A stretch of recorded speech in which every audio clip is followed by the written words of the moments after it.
Good morning, everybody. Welcome back to the channel. My name is Ben, and this is 3T's Mobile Automotive Repair.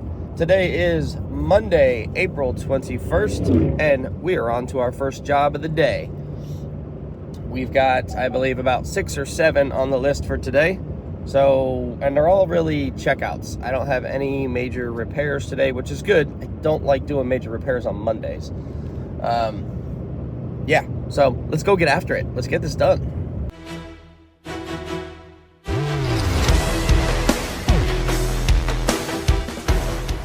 All right, y'all, here we go. We are actually at our second job of the day. The first job of the day was an oil leak. It's coming out between the engine and the block. And that one actually, I probably should have recorded it to show you, but it was actually running out of it. Like, it was a steady, like you were pouring water stream coming out. This one is this, it's another Chevy Colorado here. And we've got this little hose to put on. I'll show you here right now. It's just a PCV breather hose. Find a place to set you for now. So it's a GM hose. And it just goes from the intake to the valve cover. The one that she has was broken here, so I put a hose in between to get her by, but now we have the original, so we're gonna go ahead and get this thrown in real fast. All right, so here's the one that I took out. See, I put this hose in between. It works really well, but it needs to be that, so that way we don't get leaks.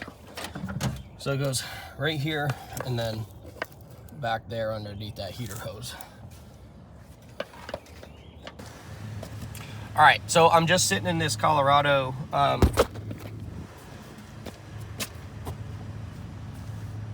Okay, please don't be drunk.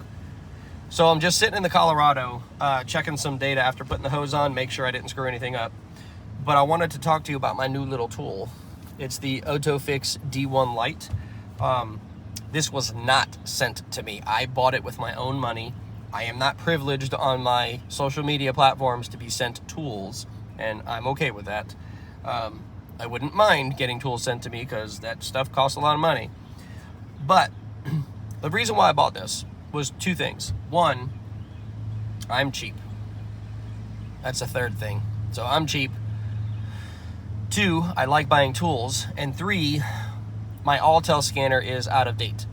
So is my Snap-on. The Snap-on's only out of date because I have to go find a Snap-on dealer to hand it to them so they could do the update, and I just haven't gotten around to it. But the Autel, it is $1,650 a year to update that tool. That is something I did not know when I bought the tool.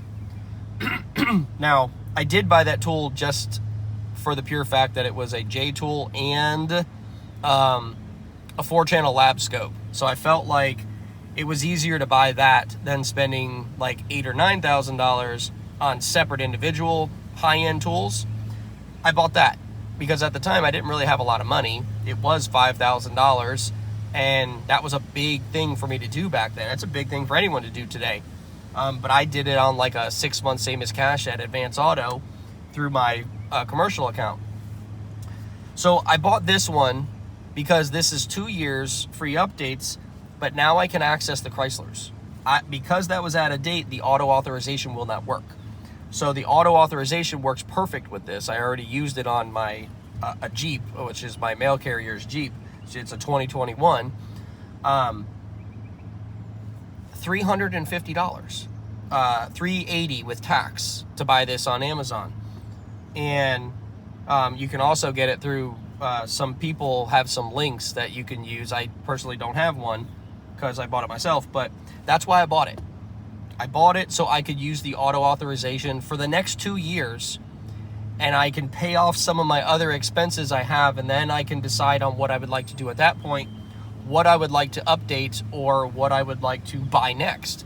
Because if I save $1,650 for the next 5 years, or 3 years, I mean, that's $4,500 minimum. It's more than that. It's like $4,800 or $4,900, something like that. But that's the cost of that tool. So I can buy another tool if I don't update it for X amount of years.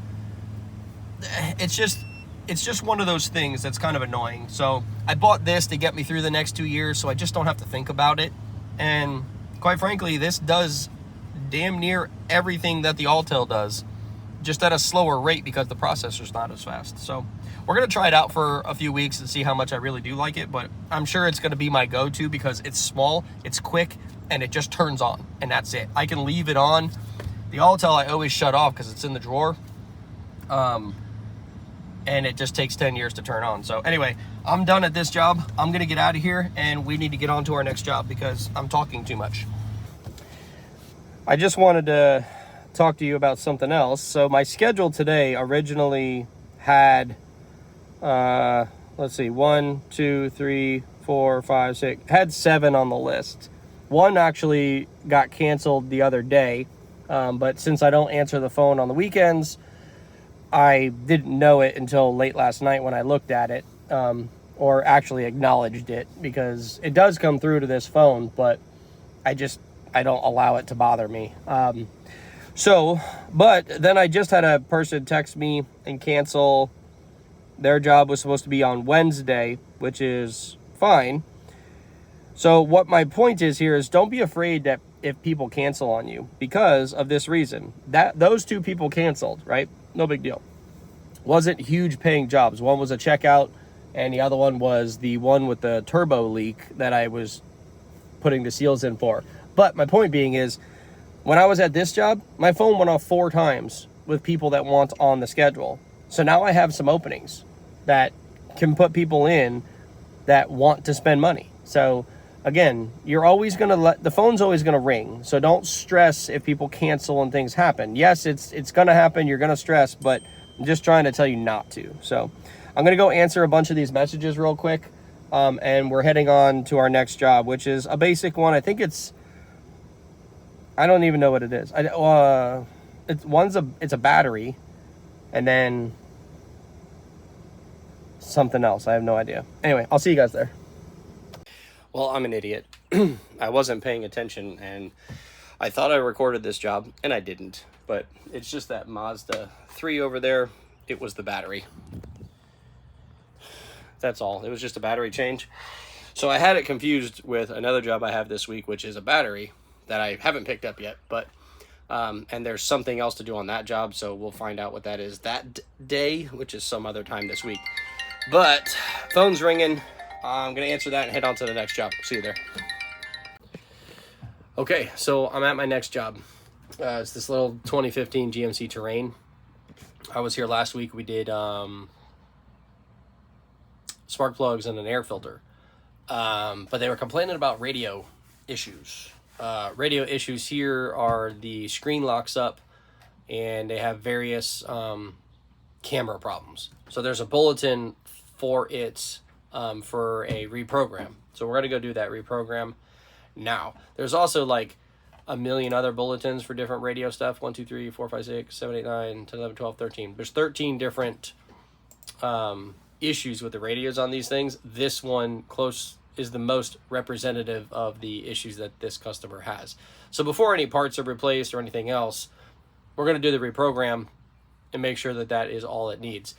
And to do that, we'll hook up with the J tool and do the go to our Tech Connect, assuming that there's a software update for it. So we'll confirm that. As long as it's an updated number based on this bulletin, then we'll get everything done. All right, well, I'm about as dumb as a $3 bill sometimes. So I was supposed to do a program on that Terrain, but I don't know where my USB drive is. Yep. I had it, but I have no idea where it went. So I can't do that.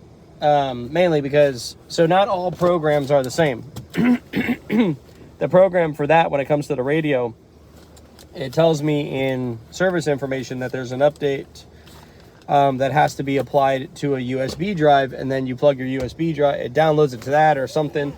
So I wasn't going to take the risk of moving forward without my USB drive. I don't know where it is. I lost it. Something happened, and whatever. The customer's okay with it. They're fine. They don't mind in the slightest bit. They're older, retired, so it is what it is. So I am going to return some phone calls and just kind of go over some stuff I need to and eat my lunch real quick, and then I'm gonna head on to my next job, which is back to my neighborhood. One's a checkout for a misfire on an expedition, and then the other one is I have some lines that I need to put on a vehicle that, son of a bitch, they're in my house. I gotta go to my house. Dang it, man. Stupid.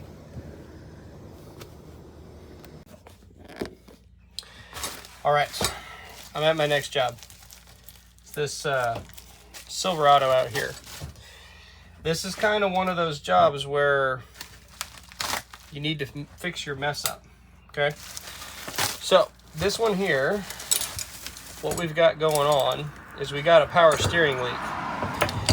A while back, I sold a high pressure hose because I wasn't seeing the leak exactly where it was coming from.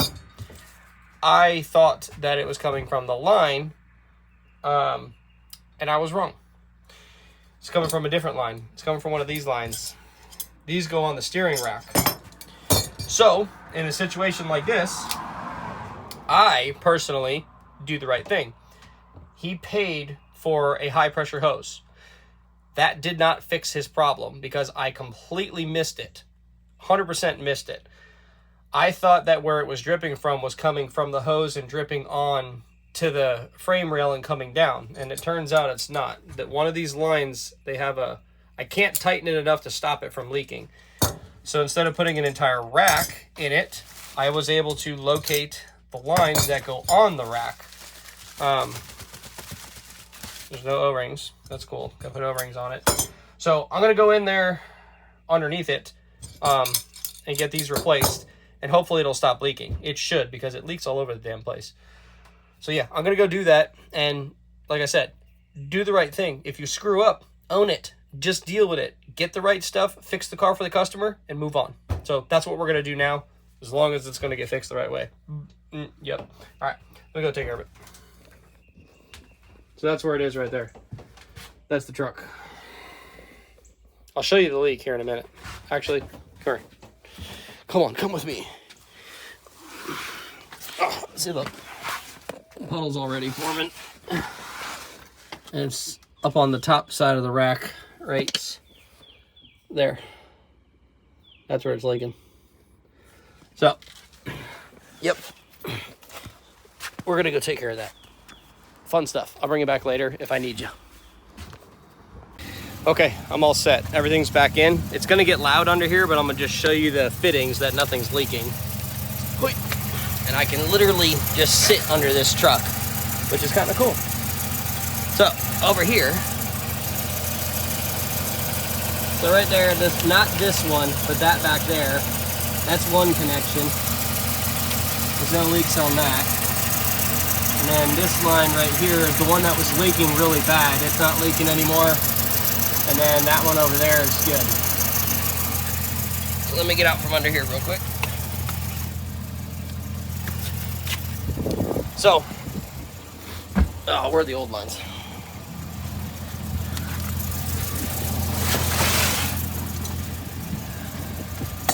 All right, so these old lines here, let me put you down so I'm not holding you.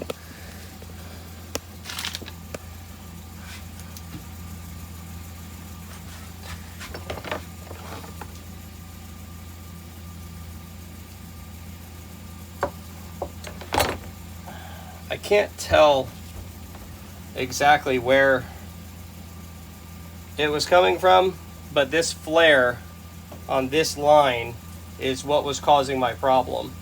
It just wouldn't seat.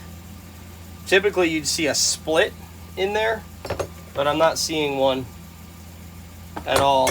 So either way, I knew it was coming from there afterwards, but again, I screwed up the first time. So, you know, it happens. We mess up.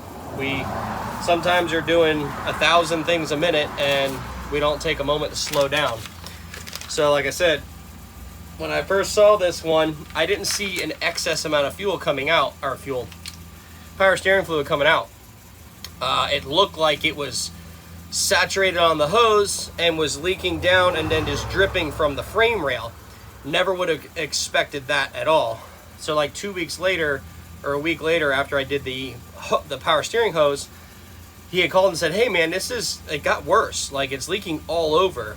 And come back, and that's where I saw it coming out of that fitting. Tightening it, loosening it, nothing would work on that. So I was like, yeah, it's it, we're done. You know, I screwed up, no big deal. I'll order these lines, we'll take care of it for you.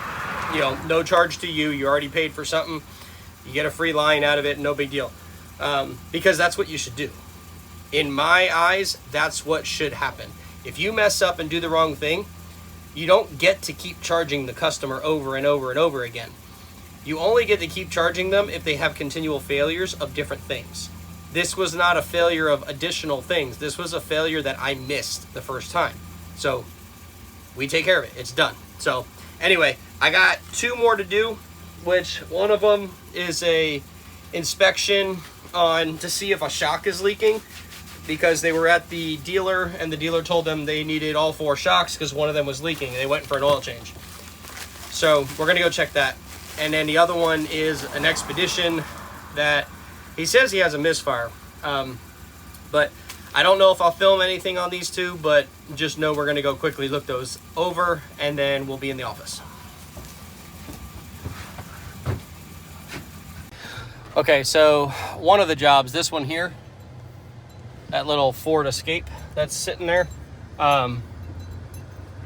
that's the one that they went to the dealer and they told them they needed shocks, and they do. The right rear is leaking, but they don't need all 4. They don't need struts in the front. That's just uncalled for. So we're gonna head on over to this last one. Oh, I gotta send them an estimate when I get home. I'm not doing it now.